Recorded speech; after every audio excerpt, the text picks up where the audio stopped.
காடு தூங்கிக் கொண்டிருந்தது. இருள் சூழ்ந்திருந்தது. அமைதி நிலவியது. பழைய மரங்களுக்கு அடியில் ஒரு உருவம் நடந்து கொண்டிருந்தது. அவன் பெயர் ராஜ். அவன் வழி தவறிவிட்டான். சாலை எப்போதோ மறைந்து போய்விட்டது.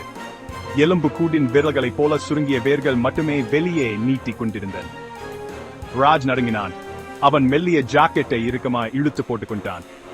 காத்து குளிர்ச்சிய வீசியது. ஈரமான மண் மற்றும் அழுகிய வாசனையுடன் நிலவியது. அவன் வேகமாக நடந்தான். அவன் இதயம் படபடத்தது. சருகுகள் சலசலப்பு, ஒவ்வொரு கிளையின் ஓடிதல் அவன் முதுகெலும்பில் நடுக்கத்தை ஏற்படுத்தியது. ரகசியங்கள் நிறைந்த இந்த இடத்தில் அவன் தனியா இருந்தான். உண்மையிலேயே தனியா இருந்தான். மரங்களுக்கு இடையில ஒரு மெல்லிய சத்தம் வந்தது. காலடி சத்தமா? ராஜ் நின்னு மூச்சை அடக்கினான்.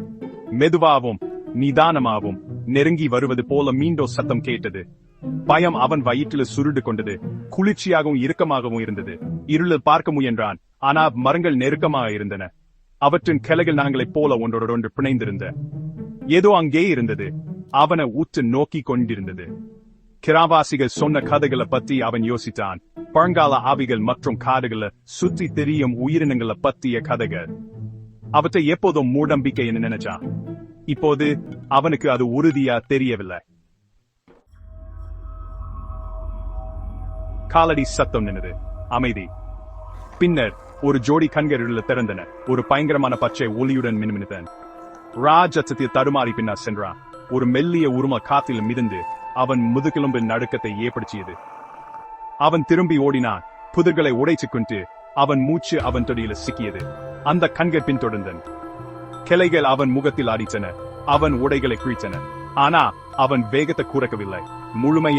முதன்மையான பயத்தால் ஓடினான். உருமல் சத்தம் அதிகமானது. நெருங்கியது. அவனை துரத்தி கொண்டிருந்தது. எதுவோ அது நெருங்கி கொண்டிருந்தது. அவன் ஒரு வெட்ட வெளியில வெடிச்சு மூச்சு திணறினான். மரங்கள் மெலிந்து கிளைகளுக்கு இடையில நிலவொளி ஊடுருவியது. அங்கே வெட்டவெளியின் மையத்தில் நின்று கொண்டிருந்த காட்சி அவன் ரத்தத்தை உறைய வைத்தது.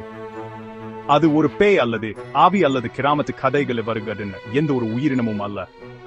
அது ஒரு மனிதன். உயரமாகவும் கம்பீரமாகவும் முகத்துல ஒரு கொடூரமான புன்னகையுடன் இருந்தான். அவன் ஒரு கையில ஒரு விளக்க வைச்சிருந்தான். அமிண்டாய் அதன் வெளிச்சம் நீண்ட ஆரோ நிழல்களை ஏற்படுத்தியது.